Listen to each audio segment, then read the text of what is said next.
Red എഫ്എമ്മിൽ ഇന്ന് Onam celebration ആയിരുന്നു. ഇപ്രാവശ്യത്തെ ഓണം എനിക്ക് കുറച്ച് സ്പെഷ്യലാണ്. ജോലി കിട്ടിയിട്ടുള്ള ആദ്യത്തെ ഓണമല്ലേ. ഈ വർഷത്തെ ആദ്യത്തെ ഓണസദ്യയാണ്. ഈ ഒരാഴ്ച 10 ഓണസദ്യ ഇങ്ങനെ കഴിക്കാൻ പറ്റണേ എന്ന് എനിക്ക് ആഗ്രഹമുണ്ട്. അത്രമാത്രം എനിക്ക് ഇഷ്ടമാണ് ഓണസദ്യ. കോളേജ് ലൈഫൊക്കെ കഴിഞ്ഞിട്ട് ഒരുപാട് ആളുകളുടെ കൂടെ ഓണം സെലിബ്രേറ്റ് ചെയ്തത് ഇപ്രാവശ്യമാണ്. ആ വിശേഷങ്ങളൊക്കെ ആയിരുന്നു എൻ്റെ ഷോയിൽ ഇന്നത്തെ ടോപ്പിക്. ഓണത്തിന് കളികൾ മസ്റ്റാണല്ലോ. ഇവിടെ വലിയൊരു പ്ലാനിങ് നടക്കുവാണ്. ആദ്യത്തെ കളി ഓണത്തമ്പോലെയാണ്. ഞാനിത് ആദ്യമായിട്ടാണ് ഇവിടെ കാണുന്നത്. അതിൻ്റെ എക്സൈറ്റ്മെൻറ്റ് എനിക്ക് നന്നായിട്ടുണ്ടായിരുന്നു. എന്തായാലും നല്ല രസമായിരുന്നു. ഒരുപാട് ചിരിച്ചു, ഒത്തിരി എൻജോയ് ചെയ്തിട്ടുള്ള ഒരു ഗെയിമായിരുന്നു.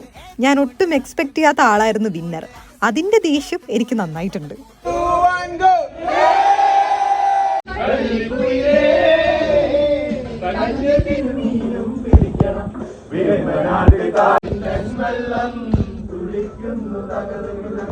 കുട്ടനാടൻ കായലിൽ കെട്ടുവെള്ളം തുഴയുമ്പോൾ പാട്ടൊന്നു പാടേ.